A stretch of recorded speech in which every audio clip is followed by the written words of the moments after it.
Hello, I'm Talia from the Human Rights Measurement Initiative, and I'd like to give you a short demonstration of how to use our rights tracker. I'm going to share my screen and show you what you will see if you go to rightstracker.org, which you could do right now and follow along if you'd like. Here we are, rightstracker.org. Our rights tracker has all of our data that we have collected and analysed, measuring the human rights performance of countries all around the world. You can search through the rights tracker in 3 different ways, looking at the different rights, looking by country, and looking by people group, the groups of people who are particularly at risk of rights violations. What most people do is go and look straight for their country. So let me start by looking for instance, Vietnam. When you first arrive at the Vietnam page, you see this at a glance summary. We measure at the moment 3 sets of human rights. Our goal is to eventually measure every human right in international human rights law. At the moment we have 5 economic and social rights. We have 5 civil and political rights that relate to safety from the state or physical integrity rights, and 3 empowerment rights. And you can see just the basic scores for each one for our most recent set of data that we had published just a little while ago in June 2020. For quality of life, the economic and social rights, our scores are given as a percentage.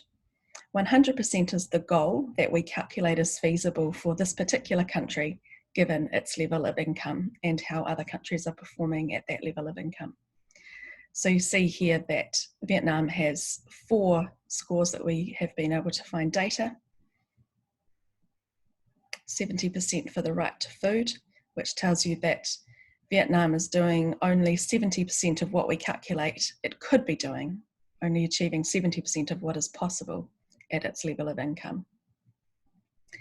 We gather this data from international databases and we run our own analysis, looking at the level of income the country has to spend on these kinds of things and what other countries have been able to achieve at that level of income.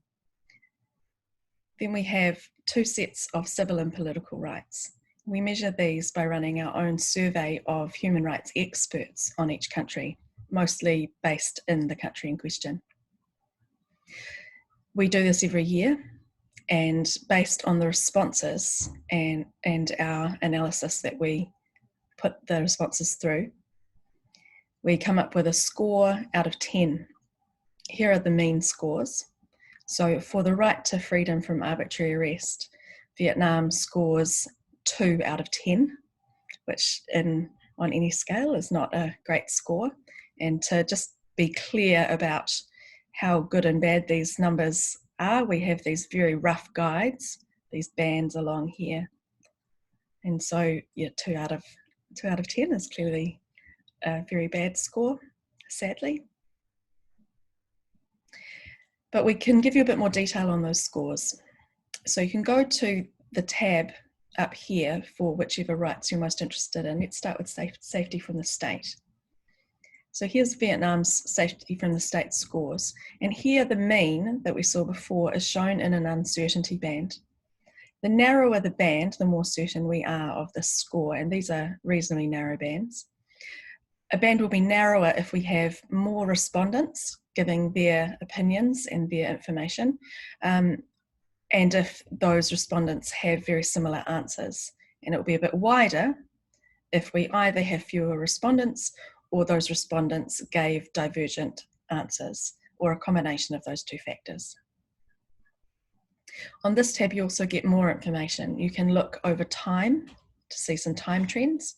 You can do that for the overall safety of the state score, or for instance, for the individual rights. And you see that sadly, there's been a considerable drop in the freedom from disappearance score in Vietnam between 2018 and 2019.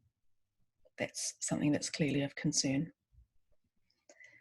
Then we also ask our survey respondents which groups of people are particularly at risk of violations, and for each of the rights you can select whichever you're looking at, and see the answers that we've been given.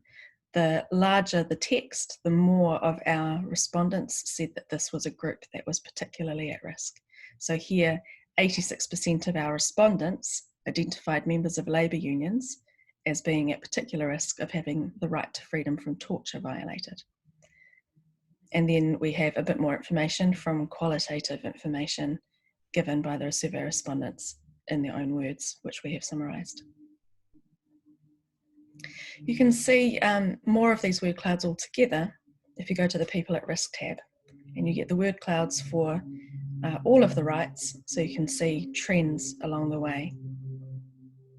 And if you wanted to follow a particular group, for instance, perhaps labour unions, and see how they fare in different countries around the world, you can go to this People tab. So let's look at labour unions. And for all of the countries where we run our survey, you can see which rights those people are at risk for violation. So let's, for instance, go to Fiji. And you'll have labour union members highlighted where they appear. So here we go, in the right to work, arbitrary arrest, and again in torture. Also the right to assembly and association, opinion and expression, and participation in government. So if you are interested in reporting on the experiences of particular groups of people, you can search for a range of different groups. If you are following a group that doesn't appear in our list, please let us know. We respond to user feedback to do all of our development, and we would be very keen to hear if there is a group that you would like us to be tracking. Now you can also compare all of the countries that we have data for any of the rights. So for instance, right to education. You can see data for 162 countries here, organised by score, remembering that these are scores that take income into account on this view. And so Burundi, which is a very poor country, is doing as well as it could possibly be expected to at that level of income, so it gets 100%. You can switch view to see not just the income adjusted score, but the global best score. So how well is each country doing compared to the best we've seen of any country in the world, and then they get ordered quite differently. You can also see different groups of indicators that these scores are based on by switching from the low and middle income collection of indicators to the high income collection, and you get a different set of scores. You can also filter these. You can filter by large region, by sub-regions, by income group, or perhaps by an affiliation like ASEAN. And here are the high income scores for the ASEAN nations that we have. That's a very short tour. You can see all that I've shown you by browsing through and clicking on some links and just scrolling down on this front page if you like.